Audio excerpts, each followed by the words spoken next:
नमस्कार दोस्तों, स्वागत है आपका हमारे चैनल पर। आज हम बात करेंगे भारत के महान साम्राज्यों में से एक गुप्त साम्राज्य के बारे में।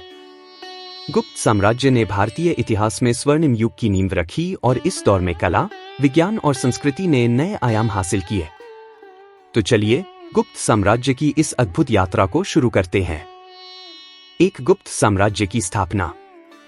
गुप्त साम्राज्य की स्थापना 4वीं शताब्दी में श्रीगुप्त ने की थी।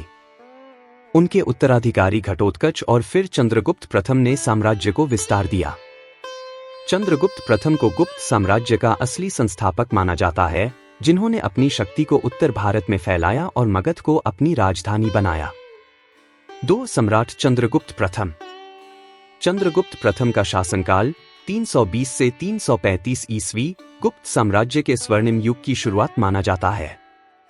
उन्होंने अपनी शक्ति और प्रभाव को बढ़ाने के लिए लिच्छवी राजकुमारी कुमारदेवी से विवाह किया और इस गठबंधन ने गुप्त साम्राज्य को और मजबूत किया।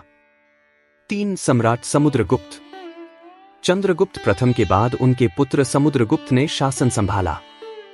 समुद्रगुप्त को भारत का नेपोलियन कहा जाता है, क्योंकि उन्होंने कई युद्ध लड़े और जीत हासिल की। उनके शासनकाल में गुप्त साम्राज्य ने दक्षिण भारत तक अपनी सीमाओं का विस्तार किया।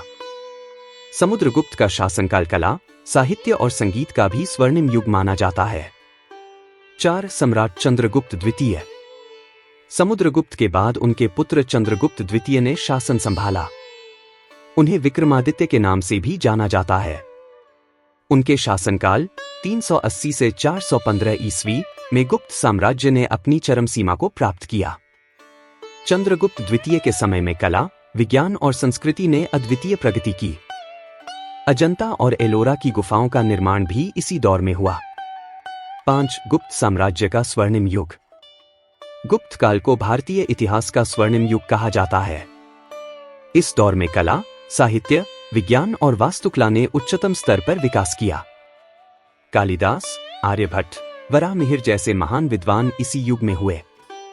नालंदा विश्वविद्यालय की स्थापना भी गुप्त काल में हुई, जो विश्व के पहले महान विश्वविद्यालयों में से एक था। गुप्त साम्राज्य का पतन 5वीं शताब्दी के अंत में शुरू हुआ। हूणों के आक्रमण और आंतरिक संघर्षों के कारण साम्राज्य धीरे धीरे कमजोर हो गया।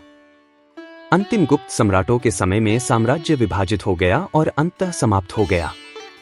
यह थी कहानी गुप्त साम्राज्य की, जिसने भारतीय इतिहास में एक स्वर्णिम युग की स्थापना की। गुप्त साम्राज्य की उपलब्धियों और उनकी विरासत ने भारतीय सभ्यता को समृद्ध किया।